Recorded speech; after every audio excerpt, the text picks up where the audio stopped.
Oke, anak-anak sekalian, materi hari ini adalah tentang ke-NU-an.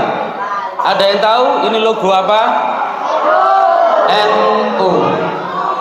Ya, NU kepanjangan dari Nahdlatul Ulama. Ada bumi yang dilingkari oleh tampar, kemudian dikelilingi oleh bintang yang berjumlah 9, 4 di kanan, 4 di kiri, 1 besar di atas. Ya, simbolnya ini adalah diciptakan oleh seorang kiai yang bernama Kiai Haji Ridwan Abdullah. Perhatikan, boleh dicatat, boleh diingat-ingat. Nanti pertanyaan terkait ini. Ya, ini adalah simbol NU, lambang NU.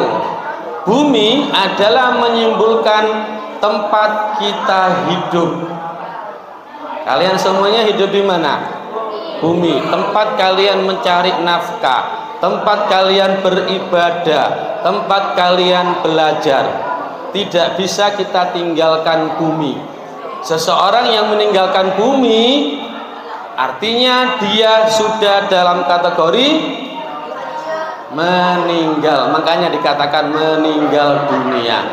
Bumi dikelilingi oleh tali tampar yang ruasnya jumlahnya adalah 99.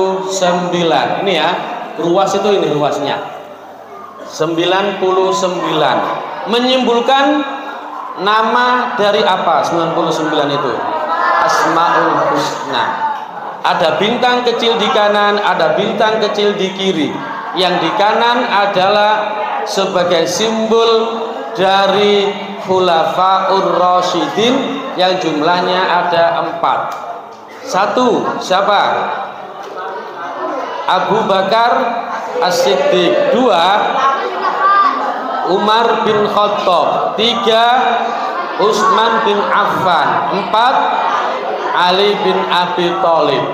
Yang kiri melambangkan adalah syariat ajaran agama yang diikuti oleh kita, yaitu Imam Hanafi, Imam Maliki, Imam Syafi'i, dan Imam Hambali.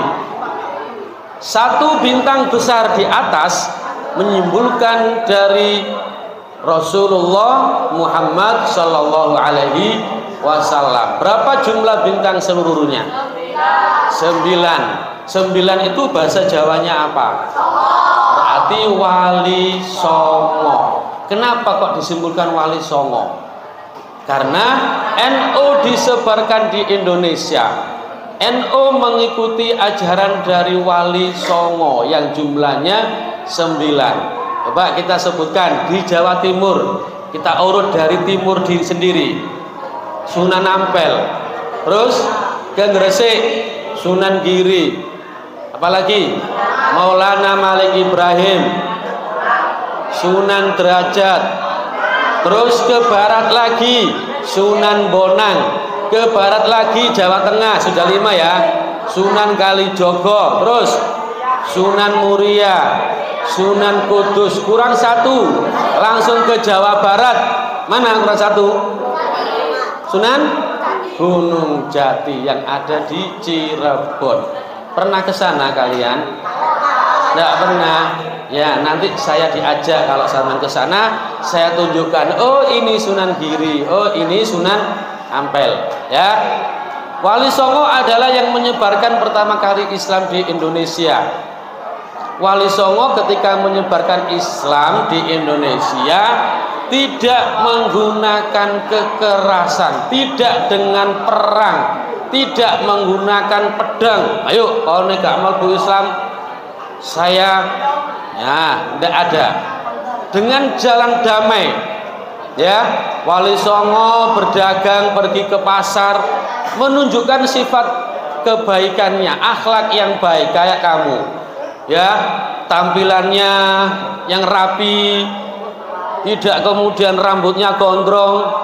Nih, ya, mulai Senin besok Bu Pepit, Pak Didit, ya, yang rambutnya gondrong, harus dirapikan. Senin besok itu Mas apa itu rambutnya, ya, rambutnya tidak boleh gondrong. Kamu adalah generasi Islam. Contohlah Wali Songo. Wali Songo ketika tampilan dia sangat menarik. Kalau kamu menarik, semuanya pasti seneng. Coba kamu jalan di depan jalan raya, bajumu compang-camping, sobak-sobek, rambutnya awut-awutan, ya, terus belum mandi 2 tahun, kamu jalan di situ, kira-kira tanggapan orang bagaimana? Gila, tidak ada yang mendekat, tidak ada yang mau didekati. Kalau kamu jalan di depan dengan pakaian yang bagus seperti begini, ya, rambut rapi, pakai parfum minyak wangi, terus sopan dengan orang, tidak ngomongnya celetot-celetot, apa celetot itu, ngomong karepe dhewe, sopan, semua pasti akan tertarik. Jangankan 1 cewek, 10 cewek akan berlutut padamu. Iya. Tapi kalau penampilanmu tidak seperti itu, jangankan 10, 1 pun tidak ada yang mau, 1 pun tidak ada yang mendekat. Kira-kira kalian pilih yang mana? Yang 10 mendekat atau yang tidak ada yang mendekat? Sama, yang perempuan juga gitu. Jilbabnya yang rapi, berangkat ke sekolah disetrika dulu. Saya kadang-kadang melihat berangkat ke sekolah jilbab PC awut-awutan. Mau berangkat, bangunnya kesiangan, tidak pakai mandi, ya, jilbabnya dicari di lemari tidak ada, ketemunya di bawah tempat tidur, sudah awut-awutan, langsung dipakai saking kesusune. Lungset kabeh, gak ono sing gelem. Ya, itu adalah dakwah Wali Songo di Indonesia dengan akhlak, budi pekerti. Ya, lanjut Mas. Nih, di NU itu ada proses kaderisasi, kader dimulai dari yang paling rendah, paling bawah, yaitu apa itu?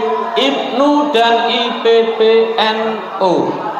IPNU kepanjangan dari Ikatan Pelajar Nahdlatul Ulama. IPPNU kepanjangan dari Ikatan Pelajar Putri NU Nahdlatul Ulama, yang usianya dibatasi mulai umur 12 sampai usia 25 tahun. Kalian sudah 12 kan SMP? Nah, berarti kalian sudah bisa masuk ke IPNU dan IPPNU. Nanti insya Allah di sini akan ada makesta. Mana Rusel? Rusel, makestanya kapan Rusel?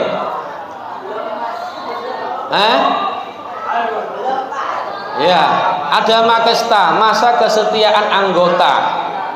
Ini usia 12 tahun sampai 25. Selepas 25 kalian memasuki jenjang berikutnya. Lanjut Mas.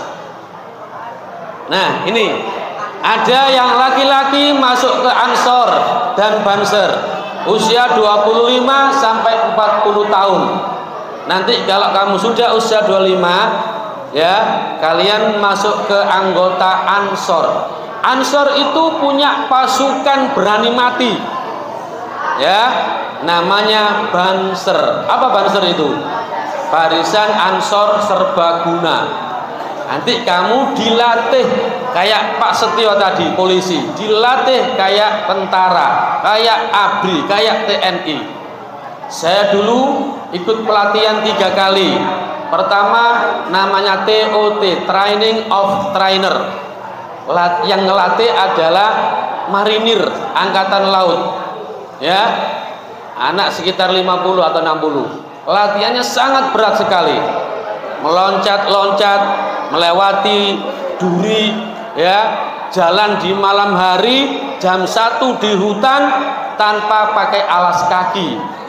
Ya sudah, nek pas kena apa namanya duri, ya sudah kakinya kena duri, kena paku yang tajam, kena paku. Tapi itu dilatih di hutan jalan satu-satu, jarak antara satu orang dengan orang depannya dengan belakangnya jaraknya sekitar 3 meter.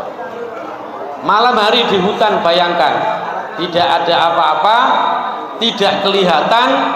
Pas kalau tidak beruntung kalian akan ketemu dengan hewan-hewan yang liar. Ya, dilatih.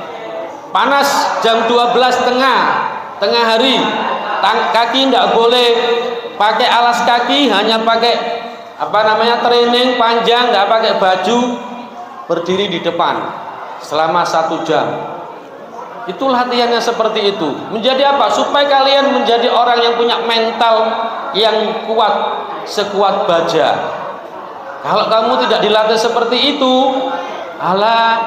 melakukan titik dihukum Pak Setio nangis, dihukum gurunya ngamuk, ya, dihukum Pak Didit wis ngamuk. Mentalnya harus kuat. Kalau seseorang mentalnya kuat, dia akan tahan terhadap apapun. Ya, apalagi Banser ini tugasnya untuk mengawal ulama. Ketika ada ulama, ada kiai yang melakukan perjalanan Banser harus ada di sekelilingnya. Ya, banyak. Kalau di latihan kemudian tingkat-tingkat atasnya, saya belum pernah ikut yang atasnya lagi. Saya sudah cukup itu aja. Kalau saya teruskan saya tidak kuat. Di atasnya latihannya sudah harus kuat. Ketika memegang mercon yang besar kanan kiri, meledak merconnya, kamu tetap tangannya aman. Saya belum pernah ikut itu. Yang saya ikuti pernah dulu adalah kekebalan. Ya, badan ini diisi dengan asma, diisi dengan wiritan, tidak pakai baju, dilepas, pedang dipukul-pukulkan, pedang yang tajam. Del, tidak apa-apa. Ya, pedang, tangan diesek-esek dengan pedang, tidak masalah. Itu dulu.